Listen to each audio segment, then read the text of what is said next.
ఎట్లా సంబరాలు చేసుకోవచ్చు అంటే సార్ బీఆర్ఎస్ పార్టీకి సంబంధించి ఎమ్మెల్సీ కవిత గారు బయటకు వస్తారు.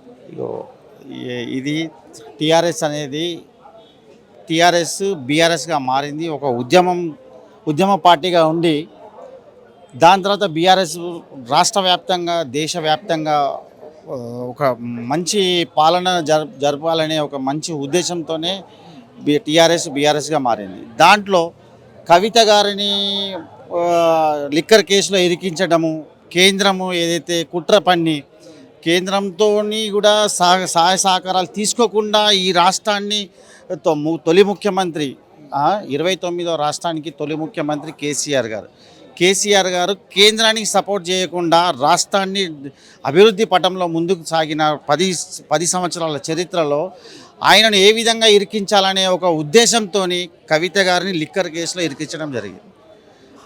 ఆ రోజు నుంచి ఈ రోజు దాకా 1 సంవత్సరం పాటు ఆమెను ఇబ్బందులు పెట్టి ఆమెను విచారణ జరిపి దాంట్లో ఏది లేదని చెప్పడం తోటి కూడా హైకోర్టు ఏదైతే ఇప్పుడు సుప్రీంకోర్టు ఏదైతే మార్చి 15వ తారీఖు ఆమెను అరెస్ట్ చేయడం జరిగింది. అరెస్ట్ చేసిన తర్వాత కంటిన్యూగా ఢిల్లీ హైకోర్టు ఆమెకు ఏదో విధంగా బెయిల్ ఇవ్వకపోవడము, దాన్ని మేము ప్రతి దానికి కూడా ఒక ఆడపడుచు తెలంగాణ ఆడపడుచుని ఏ విధంగా ఇబ్బంది పెట్టాలి, కేసీఆర్ని ఇంత పెద్ద వృక్షాన్ని ఏ విధంగా ఢీకొనాలి అనేది కేంద్రము మోదీకి నిద్ర పట్టడం లేకుండే దాంట్లో మోదీకి ఒక ఆడపడుచుని తెలంగాణ ఆడపడుచు ఒక ఉద్యమ పార్టీ బతుకమ్మతోనే ఒక తెలంగాణను ఒక సుస్థిరమైన వరల్డ్లోనే బతుకమ్మని తీసుకుపోయినటువంటి ఒక తెలంగాణ ఆడపడుచు కాబట్టి బతుకమ్మ ఆ రోజు నుంచి అరెస్ట్ అయినప్పటి నుంచి కూడా నేను కడిగిన ముత్యంరా బయటికి వస్తానని చెప్పింది. అదేవిధంగా ఈరోజు ఆమెకు బెయిల్ రావడము మేము తెలంగాణ సమాజం అంతా కూడా సంతోషం వ్యక్తం చేస్తున్నాం. ఎందుకంటే ఈరోజు పార్టీకి బలము ఒక నాయకురాల్ని ఒక మహిళను ఇబ్బంది పెట్టడము, దాంట్లో కేసీఆర్ను ఏ విధంగా ఢీకొడితే ఈ కరెక్ట్ ఉంటుంది అనేది ఆయన మొత్తం దేశవ్యాప్తంగా తిరుగుతే ఎంత రెస్పాండ్ వచ్చిందో దాన్ని తట్టుకోలేక కేంద్రం కానీ రాష్ట్రం కానీ ఇప్పుడు ముఖ్యమంత్రి కానీ కూడా ఎలాంటి వాళ్ళు ఈ బెయిల్ రాకుండా చూడాలనేది వాళ్ళ నైతిక హక్కుగా నేను భావిస్తున్నాను. ఎందుకంటే భగవంతుడు ఉన్నాడు.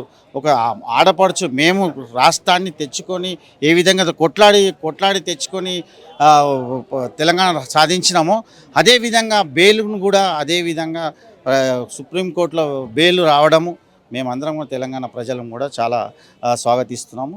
రేపు జరగబోయే కార్యాచరణ కూడా చాలా తీవ్రంగా ఉంటుంది.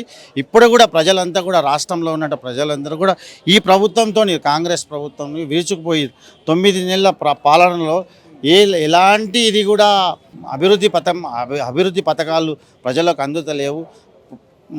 బీఆర్ఎస్ ప్రభుత్వం బాగా డెవలప్ చేసింది, బాగా అన్ని విధాలా మాకు సహకరించింది, అన్ని విధాల ముందుకెళ్ళింది అనేది ఒక మంచి ఉద్దేశంతో ప్రజలు కూడా ఈరోజు మళ్ళీ కేసీఆర్ వస్తేనే బాగుంటుందనే ఒక మంచి ఉద్దేశంతో ఈరోజు ప్రజలు ఉన్నారు. ఈరోజు కవిత గారు రావడము యావత్తు భారతదేశము యావత్తు మహిళా సమాజం కూడా సంతోషము ఏర్పడుతుంది. బీఆర్ఎస్ పార్టీ కూడా మొన్నటి వరకు కూడా కవిత విషయంలో లిక్కర్ స్కామ్లో ఉందని చెప్పి ఒక నింద ఎదుర్కొందని చెప్పుకోవచ్చు. ఇప్పుడు ఆ నింద కూడా తొలిపోయిందని చెప్పుకోవచ్చు. ఇప్పుడు బీఆర్ఎస్ పార్టీ ఇప్పుడు ఎంతమంది అయితే ఎవరైతే ఊహాగానాలు ఏ విధంగా ఉంటాయో కాంగ్రెస్ కానివ్వండి, బీజేపీ కానివ్వండి, బీజేపీ నాయకులు కానివ్వండి, కాంగ్రెస్ నాయకులు కానివ్వండి, పిచ్చి ఆలోచన పిచ్చి విమర్శలు చేయడము, చెంప మీద కొట్టినట్టుగా ఈరోజు సుప్రీంకోర్టు తీర్పు ఇచ్చింది. అది ఇంకా నిదర్శనం కాదా? ఒక నిదర్శనమే కదా. దానికి ఏదో బీఆర్ఎస్ ఎంతోమంది అన్నారు పెద్ద నాయకులు, అది కూడా చిన్న ఒక హోందాతనాన్ని కూడా తన ఏదైతే ముఖ్యమంత్రి స్థానాన్ని కూడా మర్చిపోయి ఒక చిల్లర వ్యవహారంగా మాట్లాడే వాళ్ళు కూడా ఈరోజు సుప్రీంకోర్టు తీర్పును మేము వాళ్ళకు చెంపపెట్టుగా ఉన్నదని ఈ సందర్భంగా తెలియజేస్తున్నాను. మీరన్నట్టు కూడా ఈరోజు కేసీఆరే అంటే పార్టీ ఇప్పుడు అది నిజమా కాదా అని ముందు నుంచే చెప్పి పెట్టాం. 100 కోట్ల లిక్కర్ స్కామే లేదు, ఎటువంటి ఆధారాలే లేదు, దానికి ఏ విధంగా లేదని చెప్పడమే జరుగుతున్నది. దాన్ని ఏదో మ్యానిపులేట్ చేసి ఏదో సృష్టించి ఏదో వాళ్ళకు ఎవిడెన్స్ను సృష్టించి ఫాల్స్ ఎలిగేషన్స్ సృష్టించి ఆమెను ఇబ్బంది పెట్టడమే తప్ప ఈ ఐదు నెలలు ఏమైనా ఏదైతే ఇబ్బంది పెట్టారో ఆమెకు దానన్నిటిని కూడా ఈరోజు పార్టీ దాన్ని ఏ విధంగా ముందుకు తీసుకెళ్తుంది అనేది కూడా మేము కార్యాచరణ మేము ముందులో ప్రకటిస్తాం. ఎట్లా చూడొచ్చు మేడం ఎమ్మెల్సీ కవిత గారు బెయిల్ రావడం? ఇప్పటికైనా వచ్చినందుకు చాలా సంతోషం. కాకపోతే ఇన్ని రోజులు ఏ తప్పు చేయకున్నా కూడా ఇన్ని రోజులు బాధ అనుభవించింది కదా అనేది చాలా బాధగా ఉంది. మా బీఆర్ఎస్ శ్రేణులలో కానీ ప్రజలలో కానీ ఆమె అభిమానులలో కూడా చాలా బాధపడ్డాం. ఎందుకంటే ఏ తప్పు చేయకుండా బయట ఉన్నోళ్ళు ఎన్నో వందల కోట్ల వేల కోట్ల స్కామ్లు ఉన్నోళ్ళు బయట ఉంటా అంటే ఏ తప్పు చేయకుండా ఓన్లీ కేసీఆర్ గారి మీద కక్షతో కేసీఆర్ గారిని సాధించాలనే ఉద్దేశంగా కుమార్తెను అక్కడ ఢీ కొట్టి ఆమెను జైల్లో ఉంచడం మాత్రం చాలా బాధాకరము. సరే ఎన్ని పోరాటాలైనా ఏదైనా కూడా ఆరోగ్య సమస్యలు వచ్చినా చాలాసార్లు బెయిల్కు ట్రై చేసినా ఆరోగ్యంగా బాగా లేకున్నా కూడా ఇవ్వలేదు.